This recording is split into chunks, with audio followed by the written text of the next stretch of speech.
Hello, good morning. It's it's July 27th, 2021, and the day is Tuesday. Oof, ow, I have to call the goddamn bank today to close out my account. Dang, just remembered. Um, Here, we'll put the glasses on like this to remind myself. I'll be like, why are the glasses on like that? And then I'll remember. So, today is my 47 and a half birthday. 27th of June, because my birthday is 27th of December. So happy half birthday. Um, Plus, it was the longest day of the year just 1 week ago, 5 days ago. So we're in the middle of the summer. So I just had 3 cups of coffee. It's like 10 something in the morning, 10:10 or 10 in the morning. Can't remember. Maybe 10:30 even. I don't know. I think I like woke up at 9 or something, 9:30. Because I was sleeping really deeply. My mom was going to call me this morning and go swimming, and she called at 7:50 or something, but I didn't hear it because my buzzer is always turning itself off. But I should have turned my alarm off and gotten up early. But not this morning though, because I needed to sleep. I slept really deeply, and I did not have much trouble getting to sleep. So like, dude, my insomnia problems pretty much gone. Oh shit, my vision isn't good though. My right eye is tweaked, and I can tell when I ride my bike down the hill. I can't see detail. It kind of comes and goes. It happened because I put the screen on my chest. I was going great forever when I was working on the big 70-inch TV. That was perfect. But then I could feel stress in my eye, and then it just blew out my eye. I put it on my chest because I was doing Google Earth stuff, and I just got sick of it was just a little bit of a lag. And I got sick of that. I was working fast, and I just wanted the mouse to be like on the spot when I was building this Google Earth stuff. So I was happy with the Google Earth stuff, doing it the lag, but I think my computer's a little bit slower. Hopefully when I get the next generation, there won't be a lag, and I'll be able to use the big 70-inch when I do Google Earth stuff. But so yesterday, wow, if this 3 cups of coffee thing works, keeps me from yawning, that's going to be amazing. I'm going to do 3 cups of coffee every day. And then I'll try it one day without the coffee. So I slept really deeply, and I had dreams. I kind of remember them. There was something about I'm with a bunch of people, I'm with a group of people, and then like there's an invasion. Let me talk about the movie I saw the night before, because that can sometimes have something to do with the dream.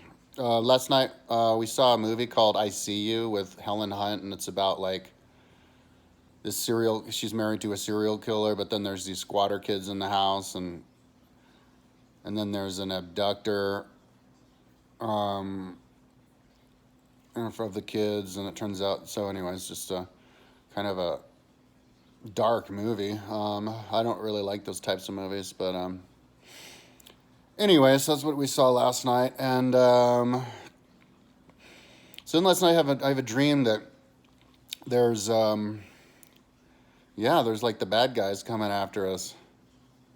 It's like a war or something, like an invasion. And then so we're on the run, and then there's like a camp, and I was like delivering like supplies to some little camp. It was just like an area, and like a small area, like as big as this living room with a couple of tents in it. And each time I went back, there were more tents, and the last time I went back, there were like 3, and it was kids. It was like kids in there, and so that's all I remember. But I remember like riding down a dirt road and then running up the side of the dirt road because I think I was like hiding, and I was going through the woods, and the detail of the woods was like really good. Anyway, that's all I remember now. I'll remember more and more of my dreams as time goes on. So yesterday, I kind of got up at around the same time, and I was yawning a lot, and I'm in my video. And then my mom wanted me to go over and help her pull her oven out to clean behind the oven to get rid of like this ant infestation she has. And So I was like, all right, I guess I'll go after the bike ride. And I think she even told me to go after the bike ride. So I went on the same ride that I did in like the last 2 days. It was like 3 days in a row or something, the same ride. I went up NCAR, and then I went up Flagstaff to the flagpole. And so I was at the flagpole, and I called my mom. And I was like, you still want me to go? And she was like, yeah. So I decided to just go to her house right from there because I felt really bad yesterday. I had blood sugar problems. But that's the same feeling that I've had for the last like 10 years or something. I've been doing vlogs for a long time, and I was always complaining when I wasn't exercising before I started up again that I felt like shit all the time. And I was describing what it felt like. It was like maybe like how a 300-pound person feels, because I've seen the expression on their faces, how they're grumpy all the time. And it kind of reminded me of that, like somebody who's in physical pain all the time is just going to be grumpy. And then I described that it was like feeling like you're dehydrated, and I guess you could say pent up energy, and like maybe like you're about to puke. You feel like there's a rock in your body, like your whole body's made out of like molasses and toxic, but it's made, I guess, the most similar to like, I guess, being dehydrated or hungover. But anyways, now that I'm getting back in shape, I'm realizing that feeling, it's low blood sugar. That's what it feels like now. That's basically what it is. It's a low blood sugar feeling, perpetually low blood sugar. So, yeah, I just, which doesn't surprise me because I've been smoking so much weed and I've gotten accustomed to feeling like that all the time. Like getting stoned, it basically means making yourself feel like shit with low blood sugar, but I would get stoned anyway because I liked being high in my head, I guess, to do what I did. And then I could block out the physical pain, even though I was feeling it the whole time. So then if I suddenly change my life and I stop smoking weed and I start exercising, I'd never expected to feel better within like a day, you know? It would take at least a month to get my blood sugar back to normal. So anyway, and today, this is like 4 days in a row or whatever. I've been doing it for 4 days, and I'm telling you 100% I'm not going to have a relapse into the website. I'm trading all the time now. And today, I actually feel better today than I did yesterday. I feel better. Like, I've been riding like 4 days in a row, so I'm like maybe my legs will be a little bit more sore, even though I haven't been riding that much. I've been riding enough because I'm out of shape. I've been riding enough to get myself a little bit weaker every day, if I do it every day. My legs anyway. But I'm feeling better with the blood sugar levels. My blood sugar tester for $20, I got this thing that works with the iPhone, and it'll come in today. So I'm gonna start recording my blood sugar levels every day when I get up and when I come home from my ride, just out of curiosity, in case I ever, I don't know. I mean, I should be getting better, but just something to do, something to measure. If I feel bad, just to know if I'm like below the level. I got busted last summer. I got charged by the fucking cops with public nausea up at Boulder Reservoir. I rode my bike up there, and it was like my second ride of the year or whatever, and it was hot, and I felt really bad on the southern part, like I was bonking on the southern part of the lake, and then I went to the northern part of the lake, and I went to fill up, and I ate a bunch of food, like an energy bar, and I had an energy drink, and like a bag of potatoes or something that I bought at their like confectionery store.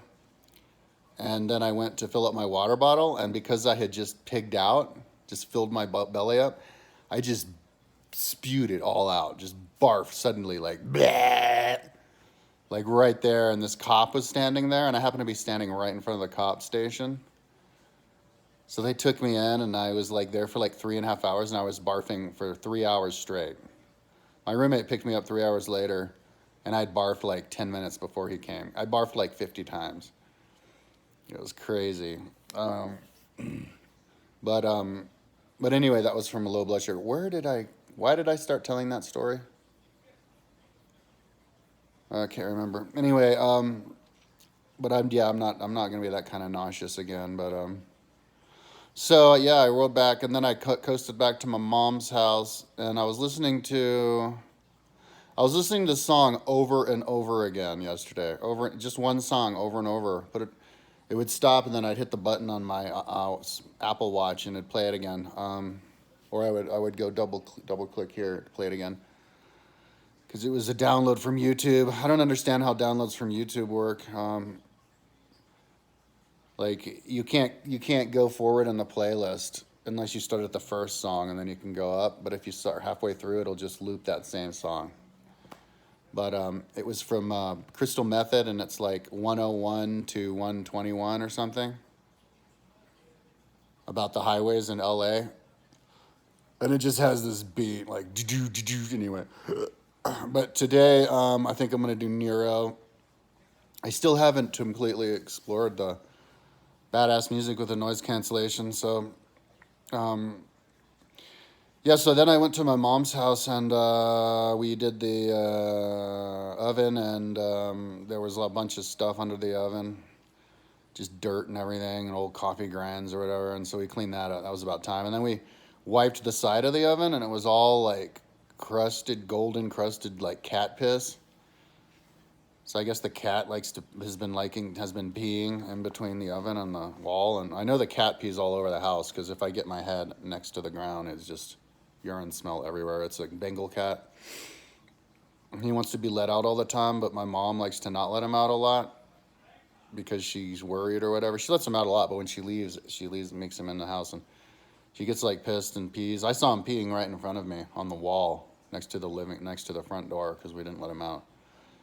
But anyway, he's like 10 years old.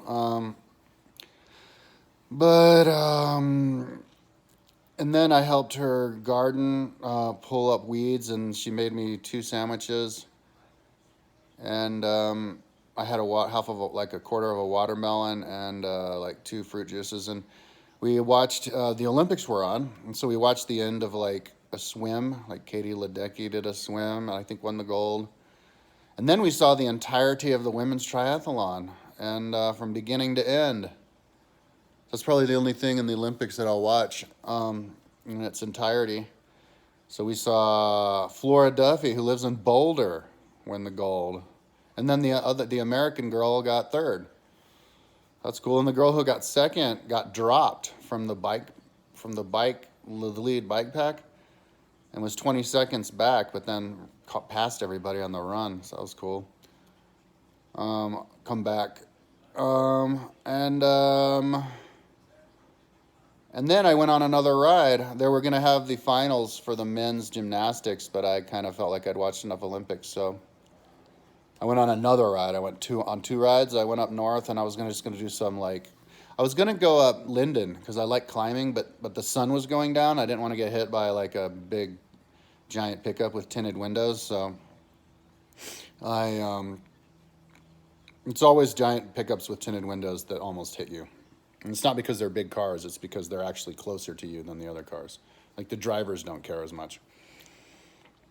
But like I can name 3 off the top of my head that got close.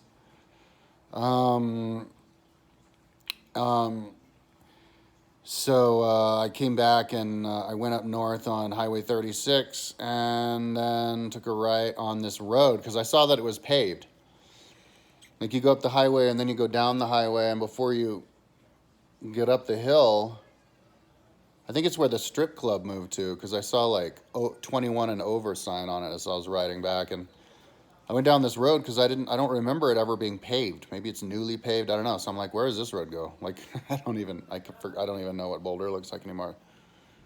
So I ride down the road, and yeah, it takes you to a trailhead, which I don't think I've ever been to before. If I have, it's been 20 years or more than that, 30 years. And I went in, and it was one of these like trails for a gravel bike. Man, I want a gravel bike so bad. Because, like, back in the day before they invented those, like, you'd ride a mountain bike on that. But a gravel bike would be faster, and that's all you really need. Then you can ride on the dirt roads and these trails, not worry about cars and stuff. But I blew all my money on my time trial bike. And I don't think like my regular road bike can take a tire much bigger than what it has, so I'll just have to get a gravel bike later. But my brother bought a gravel bike and then he brought it here. He said he spent $4,000 on it, and then he went to AMS. He only had it for a week, and he went to REI to buy something, and the lock was cut, and he was only in there for like 5 minutes. So Boulder is, if you have a really nice bike, Boulder is a place where you're gonna get robbed for sure. So you won't get robbed if you have a crappy bike. I remember like a long time ago, 15 years ago, I went on a ride around Boulder, and it was when I first came back to America from Chile, and there were all these bikes parked in front of the CU building, like for classes, and like so many bikes, it was too many bikes for the bike rack to hold. And even though it was a huge bike rack, like 20-foot long bike rack, or 30-foot long, but there were bikes all over that weren't even locked up. Like I saw a bike laying on the ground that wasn't even locked up. So I don't even know if you have to even lock your bikes here if it's just a regular bike, but nice bikes are different. Yeah, and then he had to just buy another one because he likes his gravel bike so much. And I guess he rode it over the pass to Telluride on a gravel bike, so you don't even need mountain bikes for that. But to go over like 12,000 foot passes. But anyway,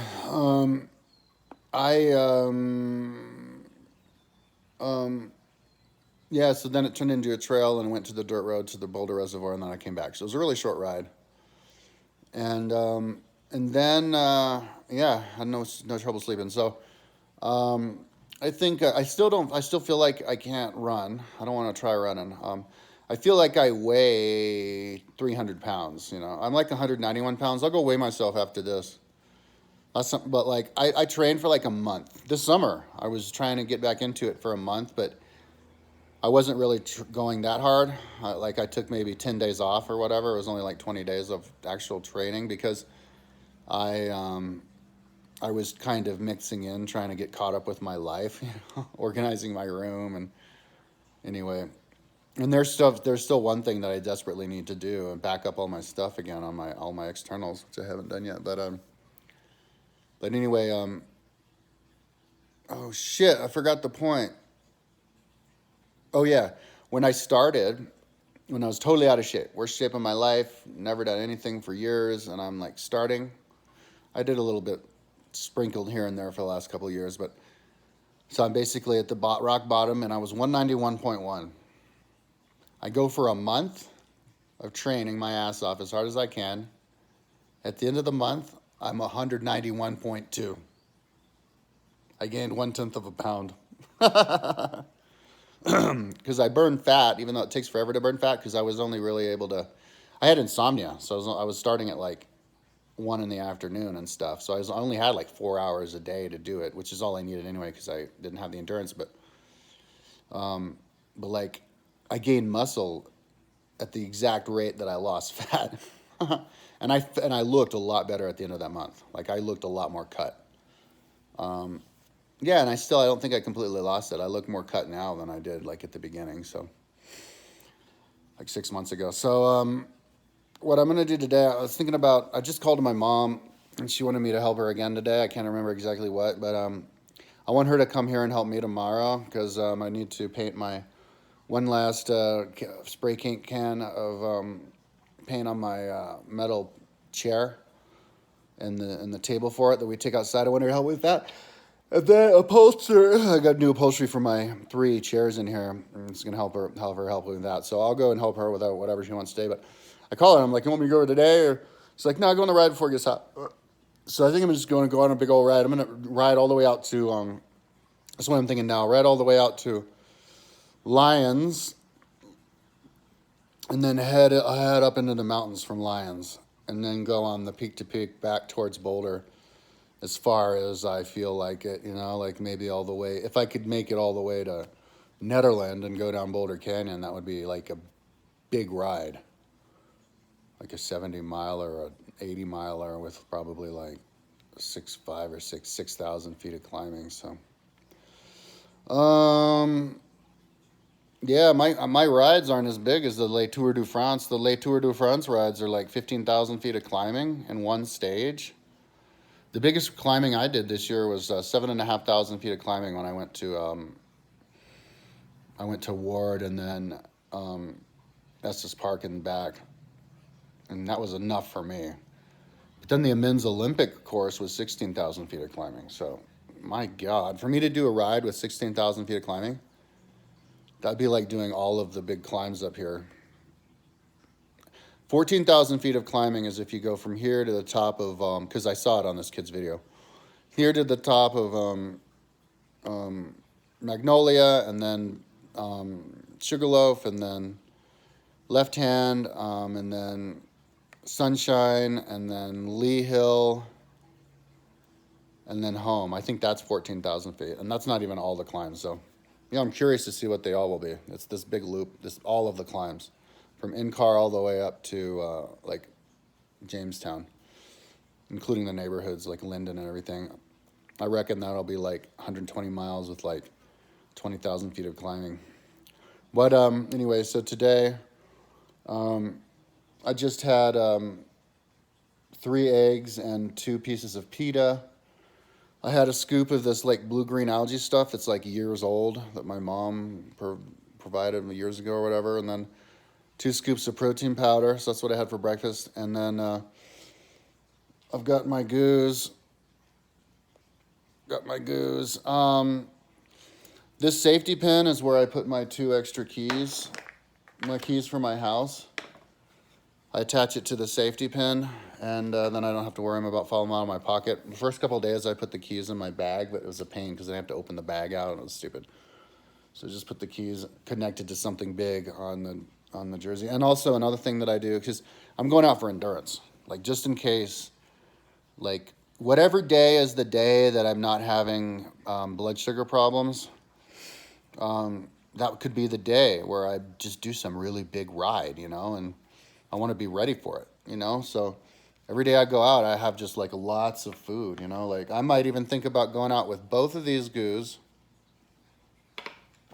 and then this goo. This is what I get on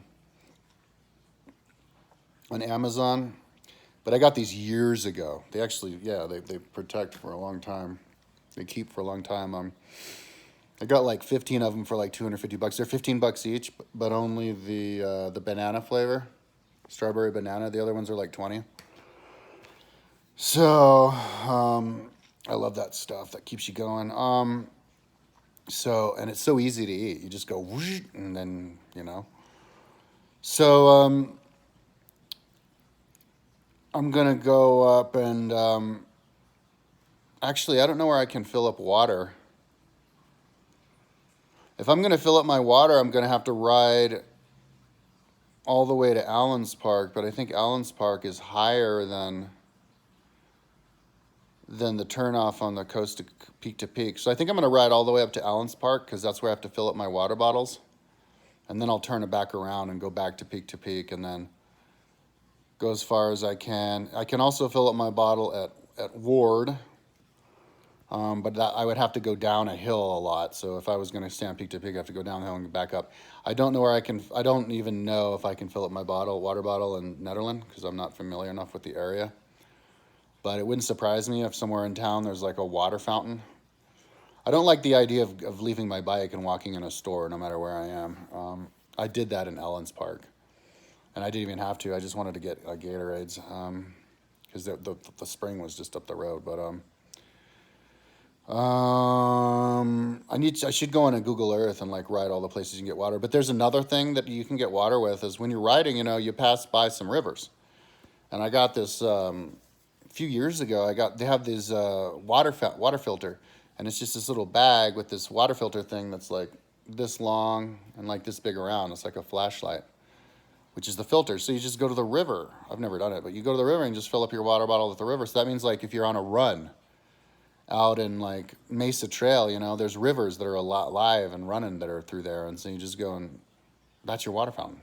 So kind of makes it water fountain wherever there is a river. That's a pretty cool invention. Those little portable, I'll show it next time. those little portable water filters. So yeah, that's what I think I'm gonna do today. Yeah, because I still remember. I have a really good memory. Like long-term memory is really good. And so I remember like it was yesterday when I was healthy enough to think of like, oh yeah, like whenever, even if I'm not trained, even if I haven't even been riding, I'm like I could just snap my fingers and be like, oh yeah, I'll go on a huge ride. Like I remember when I came back from Chile. Yeah, when I came back from Chile, I wasn't in the greatest shape, but I wasn't in the worst shape because I'd done a couple of bike rides in the mountains with my friend. Not like a month before that, but like one like 2-dayer, but yeah, I just snapped my fingers one day, and on my old ass crappy road bike, I did the goddamn Grand Loop, dude, just off the couch, the Grand Loop. So that's where you ride from Boulder to Lyons, over Trail Ridge Road, down into Granby, over Hoosier Pass, down into Central City, and then back on the peak to peak to Netherland and down. It took me 21 hours, and it's like 200, was it 200 miles or 230 miles? Seems like 230 miles or something. 30,000 feet of climbing. Yeah, and I did fine. I came back and I was like, yeah, boy. My left Achilles tendon was creaky, which was injured anyway from before. So, and I remember my elbows were really sore, but that was about it, man. So, could I do that now? Oh my God, if I tried to do that now, I would barf. I'd like literally fall off the bike and barf all over the road, halfway up the mountain to Trail Ridge, and then have to call my mom to come and get me, or I'd get an Uber or something. Like, yeah, there's no way in hell. And I was like 33 when I did that. So I want to get to there again, but I feel like I'm getting there really quick. So I mean, if I have like, I just every day I get up going, oh man, is this the day I'm gonna do like a big ride? The biggest ride I did this year so far was 90 miles, 7,500 feet of climbing, moored to Estes Park and back. So, and I started kind of later on that one too, because I got back at like 7:30. So it's still relatively early. So yeah, let's get going, and maybe I can break that. Maybe I can do like 100 today. I don't know, but that's my vlog for today. It's going good, man. I'm not going to have a relapse on the website. The only thing that can stop me at this point is money. And I am pretty critical with money. I'm like 10,000 in debt, but once I get into the zone of not spending much money, just cooking all my own food and everything, and not buying anything extra like weed or even alcohol every once in a while, or like fast food. That was the thing that was burning a lot of money, man. Before, I was going into like Taco Bell like it was nothing. I go and blow $8 at Taco Bell like every day. So yeah, I mean, I think I can get into saving money, and then I'm gonna get a roommate in here hopefully, and that'll get me back, and I can kind of creak back, and then there's literally nothing to worry about. Like my vlog just turns into this like, look how awesome my life is, you know. My mother doesn't like that. She thinks that you're like, she doesn't know, she's 80 years old. She thinks that you're like bragging and putting people down just by telling people about your life. I have to explain to her that it's an actual genre and that it actually inspires people. So she thinks she's skewed that way. Looks at only the dark side or something. But thank God for my mother that she has me. I keep thinking like how many 80-year-olds there are in the world who don't have kids, how out of it they must be, you know? I remember I went up to Eldora a few years ago, and there was this old hotel from like the 1880s, and so we walked in it just to look at it, and there's this old guy, like 80-year-old guy in there who was managing it, and I told him, I'm like, yeah, I Google Earthed, you know, mining town, Eldora and Caribou, and he was like, I don't even think he knew what Google Earth was. So anyway, ooh, half hour. Let's keep it at right about a half hour. Talk to you tomorrow.